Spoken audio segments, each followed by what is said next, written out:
రిజర్వేషన్ల కోసం బ్రిటిష్ ప్రభుత్వ సహకారం తీసుకున్నది అంబేద్కర్, రాజ్యాధికారం కోసం బీజేపీ ప్రభుత్వ సహకారం పార్టీ ప్రభుత్వం తీసుకున్నది కాళేశ్వరం గారు. వాళ్ళిద్దరిది కరెక్ట్ కాబట్టే నేను కూడా కరెక్టే చేశానని నేను భావించుకుంటున్నాను. నేను వర్గీకరణ సాధించుకోవాలా, నా బిడ్డల చదువులు ముందుకు సాగాలి, నా బిడ్డలకు ఉద్యోగాలు రావాలి, ఆర్థికంగా రాజకీయంగా నా జాతి ఎదగాలి. ఎదగడం కోసం ఎవరు సపోర్ట్ చేసినా వాళ్ళు సపోర్ట్ చేసుకుంటా, వాళ్ళు ఎవరు సపోర్ట్ చేయమన్నా నేను సపోర్ట్ చేస్తాను. ఆ లెక్కన మరి కాంగ్రెస్ కూడా వర్గీకరణ చేస్తా అనేది నేను సపోర్ట్ చేశాను కదా. స్వర్గీయ రాజశేఖర్ గారు ముఖ్యమంత్రి ఉన్న కాలంలో కృష్ణా ఎస్సీ వర్గీకరణ నేను చేపిస్తా. ఎందుకంటే ఆయన ప్రభుత్వం వచ్చినాకనే 2004లో ఎస్సీ వర్గీకరణ రద్దయింది. తిరిగి నిలబెట్టమని మేము ఉద్యమం చేశాము.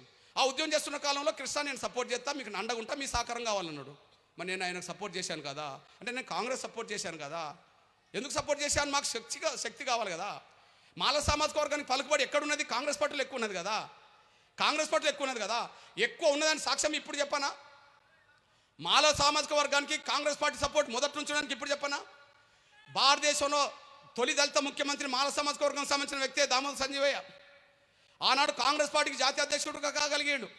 ఈనాడు కర్ణాటక మాల సామాజిక వర్గం సంబంధించిన మల్లికార్జున ఖర్గే కూడా జాతీయ అధ్యక్షుడు అయిపోయాడు. వాళ్ళ ప్రభావం అప్పటి నుంచి ఇప్పటివరకు ఎంత కొనసాగుతుందో ఒక సాక్ష్యం మీ దృష్టికి తీసుకొస్తున్నాను నేను. మొన్న పార్లమెంట్ ఎన్నికలు జరిగినాయి. పార్లమెంట్ ఎన్నికల్లో తెలంగాణ ఆంధ్రప్రదేశ్లో మొత్తం 7 సీట్లు రిజర్వేషన్ ఎస్సీలై. తెలంగాణ ఆంధ్రప్రదేశ్లో ఎస్సీలై 7 సీట్లు. అరే అక్కడ తెలంగాణలో మాదిగలు మెజార్టీ ఉన్నారని అంటారు కదా. కాంగ్రెస్ పార్టీ 3 సీట్లలో 1 ఇవ్వలేదు కదా మాదిగలకు. కాంగ్రెస్ పార్టీ 3 సీట్లలో 1 కూడా ఇవ్వలేదు కదా. నాగర్ కర్నూలు పెద్దపల్లి అది వరంగల్ 3 సీట్లలో 1 కూడా మా కాంగ్రెస్ పార్టీ ఇవ్వలేదు కదా. పోనీ ఆడ గెలిచే కాడు ఇవ్వలే, మాలలే తీసుకున్నారు. ఇక్కడ ఓడిపోతుంది కదా. ఆంధ్రప్రదేశ్ రాష్ట్రంలో కాంగ్రెస్ పార్టీ గెలవదు కదా. 1% 2% ఓట్లు వస్తేనే వాళ్ళ గొప్ప కదా ఈ ఆంధ్రప్రదేశ్లో. అరే ఓడిపోయిన కాడన్నా మాదిగలకి ఇవ్వలేదు కదా కాంగ్రెస్. ఇక్కడ 4 సీట్లు కదా. అమలాపురం కాంగ్రెస్ పార్టీ అభ్యర్థి ఎవరు? మాలే కదా. బాపట్ల కాంగ్రెస్ పార్టీ అభ్యర్థి ఎవరు? మాలే కదా. తిరుపతి కాంగ్రెస్ పార్టీ అభ్యర్థి ఎవరు? మాలే కదా. చిత్తూరు కాంగ్రెస్ పార్టీ అభ్యర్థి ఎవరు? మాలే కదా. ఓడిపోయే కాడ వాళ్ళకే తీసుకున్నారు కదా. అంటే కాంగ్రెస్ పార్టీ అంటే ఏంటంటే గెలిచినా మేమే గెలవాలి, ఓడినా మేమే ఓడాలి అంతే మాలలు. అది వాళ్ళ శక్తి అక్కడ. ఆయన మరి మాలలు కాంగ్రెస్ పార్టీలో ఆధిపత్యం అవుతున్న సమయంలో రాజశేఖర్ గారు ఎందుకు సపోర్ట్ చేశాము? అరే ఆయనతో మాకు కొంత సాయం దొరకాలి కాబట్టి, ఆయనతో కొంత మాకు అండగా ఉండాలి కాబట్టి, ముఖ్యమంత్రి ఉన్నాడు కాబట్టి ఆయన మాకు సపోర్ట్ చేస్తే కొంత మేము ముందు అడుగేస్తామని చెప్పి ఆయన కూడా సపోర్ట్ చేశాం కదా. ఎక్కడన్నా మేము అమ్ముడు పోయామా? ఆయన ఇచ్చిన ఎమ్మెల్సీ తీసుకున్నామా? జోపుడు తీసుకున్నాడు. ఆయన ఇచ్చిన ఎంపీ తీసుకున్నాడా? మేము తీసుకోలేదు కదా. అంటే వర్గీకరణ కోసం ఎవరినైనా సపోర్ట్ చేయాల్సి వచ్చింది కదా. అంతెందుకు మీ అన్నగా చెప్తున్నా, పోని ఈ 30 ఏళ్లలో ఎప్పుడన్నా నేను బీజేపీ సపోర్ట్ చేయంగా చూసారా? ఈ 30 ఏళ్ళు ఎప్పుడన్నా పార్టీ పరంగా బీజేపీ మద్దతు ఇచ్చిన రోజులు నాకు ఉన్నాయా? లేవు కదా.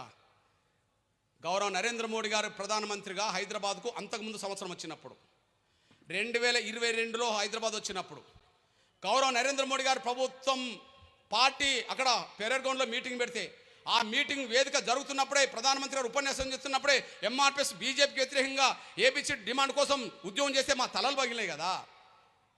కిషోర్ అనే ఒక తమ్ముడు, చీరాల తమ్ముడు తల పగిలింది కదా. కొంతమంది నడుములు ఇరిగినాయి కదా. బీజేపీ కార్యకర్తల చేతిలో దాడులకు గురైనాం కదా.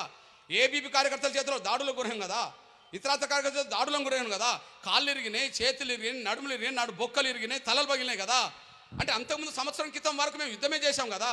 ఢిల్లీలో ధర్నాలు చేశాం కదా, దిగ్బంధనం చేశాం కదా, రాస్తారోకలు చేశాం కదా, అన్నీ చేశాం కదా. ఎవరి మీద చేశాం? బీజేపీ మీదనే చేశాం. బీజేపీ వర్గీకరణకు నిర్దిష్టంగా ముందుకు రానంత వరకు బీజేపీ యుద్ధం చేశాం. కానీ ఈ దేశ ప్రధానమంత్రి గౌరవ నరేంద్ర మోడీ గారు సరిగ్గా ఇదే రోజు సంవత్సరం క్రితం వర్గీకరణ చేస్తాం కృష్ణ అని మాట ఇచ్చినాక నేను బీజేపీ సపోర్ట్ చేశాను. చెప్పండి ఇప్పుడు వర్గీకరణ చేస్తామంటే చంద్రబాబు సపోర్ట్ చేశాం, ఆయన చేశాడు. వర్గీకరణ చేపిస్తా కృష్ణ అంటే నేను కాంగ్రెస్ సపోర్ట్ చేశాను, ఆయన చేయించలేదు. వర్గీకరణ చేస్తామంటే నేను నరేంద్ర మోడీకి సపోర్ట్ చేశాను, ఇప్పుడు పని అయిపోయింది. మరి ఎవరు మాకు సాయం చేశారు? ఇక్కడ మోసం చేసింది ఎవరు? మళ్ళా కాంగ్రెసే. ఇప్పుడు బీజేపీ చేసిందా, సుప్రీంకోర్టు చేసిందంటే అవును, సుప్రీంకోర్టు ద్వారానే వర్గీకరణ జరిగింది. మరి 2004లో సుప్రీంకోర్టు ద్వారా వర్గీకరణ ఎందుకు రద్దయింది? 2004లో వర్గీకరణ రద్దయింది. కారణం ఏంది? సుప్రీంకోర్టుకు వర్గీకరణ అమలు జరగాలని చెప్పి అవిటో ఆనాడు కేంద్ర ప్రభుత్వం ఇవ్వద్దని ఒత్తిడి పెట్టింది ఎవరు? మానలే కదా.